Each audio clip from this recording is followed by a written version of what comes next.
आज हम समझेंगे ये कैसे होता है एक छोटा डेमो के साथ, और साथ ही रेमेडिएशन स्टेप्स देखेंगे to protect from this attack.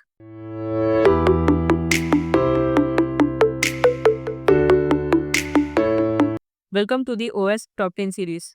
अगर आप नए हो तो इस सीरीज में हम रियल वर्ल्ड वेब वल्नरेबिलिटीज को समझते हैं सिंपल एग्जांपल्स के थ्रू, ताकि आप बग हंटिंग और सिक्योरिटी टेस्टिंग दोनों परफॉर्म कर सके।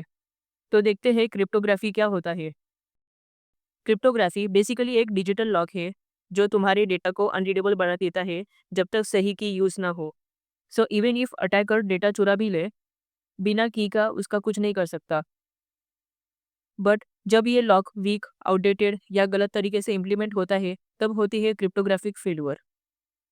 2023 में कंप्यूटर कंपनी MSI का ब्रीच हुआ। अटैकर्स ने उनके फर्मवेयर के प्राइवेट साइनिंग कीज चुरा लिए। ये वही कीज थी जो बायोस और फर्मवेयर अपडेट्स को ऑथेंटिक बनाती है। जब ये कीज लीक हो गई, अटैकर्स फेक फर्मवेयर बनाकर उसे लेजिटिमेट दिखाने लग गए। मतलब सिस्टम ने सोचा अपडेट ट्रस्टेड है, पर अंदर था मालवेयर। ये क्लासिक क्रिप्टोग्राफिक फेल्योर था क्योंकि प्राइवेट कीज सेफ नहीं रखे गए। एक और साइट freecycle.org का डेटा ब्रीच हुआ। अटैकर्स ने 7 मिलियन यूजर्स का डेटा लीक कर दिया। प्रॉब्लम क्या थी? पासवर्ड्स सिक्योर लग रहे थे, लेकिन हैश थे MD5 एल्गोरिथम से। और MD5 इतना वीक है कि कोई भी मॉडर्न सिस्टम इन पासवर्ड्स को सेकंड्स में क्रैक कर सकता है। यानी एन्क्रिप्शन था, पर इफेक्टिव नहीं। सबसे पहले हम देखेंगे MD5 का एग्जाम्पल। सेम इशू जो फ्री साइकिल ब्रीच में हुआ था। तो अभी हम टर्मिनल का यूज करके टेक्स्ट को MD5 हैश में कन्वर्ट करेंगे, देन उसे क्रैक करेंगे। सो अभी सपोज मान लेते हैं आपका पासवर्ड हो सकता है पासवर्ड 123, यहाँ पे अनफ्लैग दे देते। MD5 सम का यूज करके हम इसे हैश में कन्वर्ट करेंगे। So this is the MD5 hash of this text. तो अभी इसको कॉपी करके हम इसे फाइल में सेव करते हैं एंड देन इसे क्रैक करेंगे।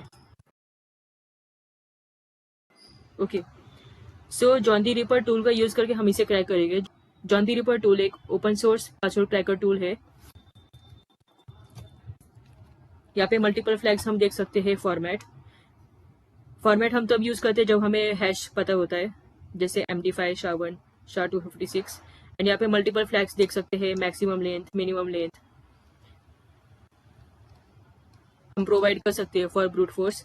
And then show to show the password, cracked password. And there are multiple flags like word list. So यहाँ पे हम वर्ड लिस्ट फ्लैग का भी यूज करेंगे for dictionary attack. Dictionary attack के लिए हमारे पास एक पासवर्ड्स का फाइल होना चाहिए जिसमें सब पासवर्ड्स के कंटेंट है। तो हम यहाँ पे rockyo.txt फाइल का यूज करेंगे। तो उसके कुछ कंटेंट देख लेते हैं। सो ये उसके कुछ स्टार्टिंग के कंटेंट्स है। अभी हम ये वाले फाइल का यूज करके क्रैक करेंगे। एंड फॉर्मेट हम स्पेसिफाई करते MD5 and word list and then जिसमें हमने हैश स्टोर किया। So no password hashes left to crack means it's cracked. Let's see the result.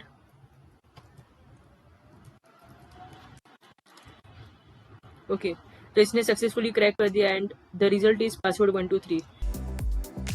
अगर आपको ऐसे ही प्रैक्टिकल बेस पे वीडियो चाहिए तो subscribe to our channel for cyber security updates. And OS top 10 पे हमने प्लेलिस्ट बनाया है, you can visit. Alternate method है क्रैक स्टेशन का यूज करके टू क्रैक दी हैशेस। यहाँ पे हमें स्पेसिफाई करने का नीड नहीं कि कौन सा हैश हमें क्रैक करना है। Just paste the hash and click crack hashes. So here we can see कि MD5 टाइप इसने डिटेक्ट किया and result is password 123। So ये टूल का भी यूज कर सकते हैं। Now next we are going to see JWT example.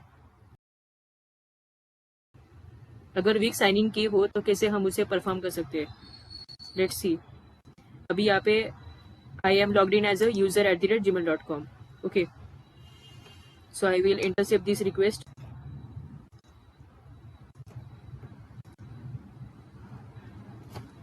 I will copy this token. So this token seems like JWT token and it starts from EYJ so we can assume it's as a JWT token. And JWT token 3 parts में divide होते हैं, first header, then payload and signature. So let's copy this and then we will check. So now I will go to jwt.io. First I will turn off the intercept.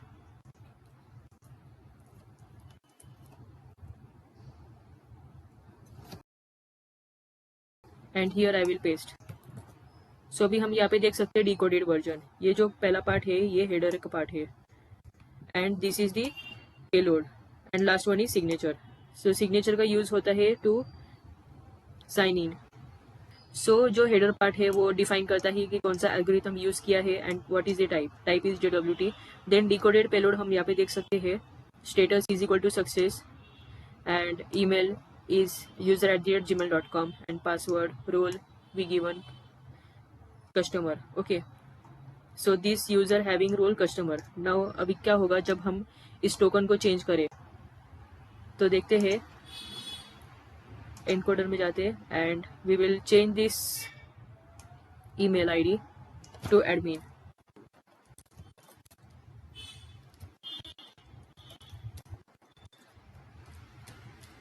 Okay, and now अभी हम यहाँ पे algorithm को set करते हैं none, because we don't have a private signing key. Let's try whether ये accept करता है एल्गोरिथम एज अ नन।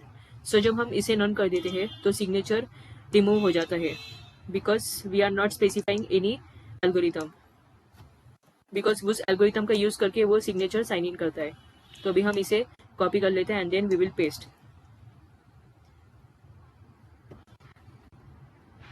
सो यहाँ पे हम वेरिफिकेशन के लिए देख सकते हैं कि now we are logged in as a user@gmail.com. Now I will intercept this request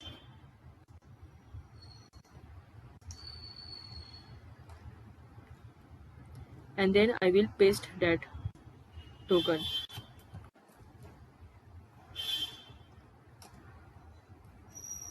and forward. Let's see what we get result. So here we can see that we are logged in as admin@OS Shop. Let's verify by going to profile page.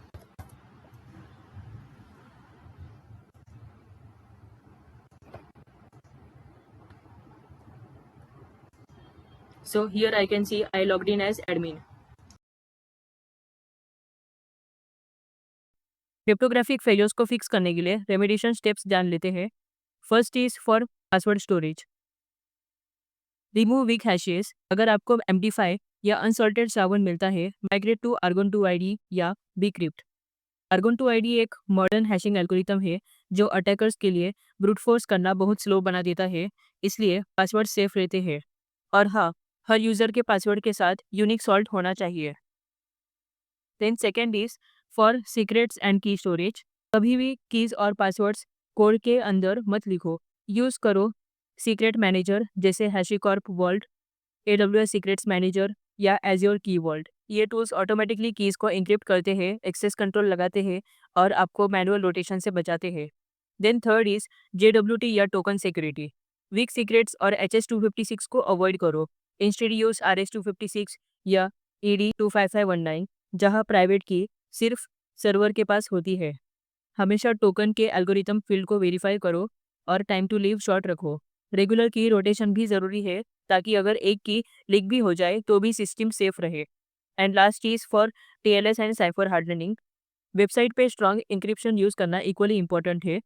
Ensure करो कि server पे TLS 1.2 या 1.3 version enabled हो और week cyphers जैसे RC4 या 3DES disable हो। Plus HTTPS enable करो ताकि ब्राउज़र हमेशा HTTPS पर ही कनेक्ट करे।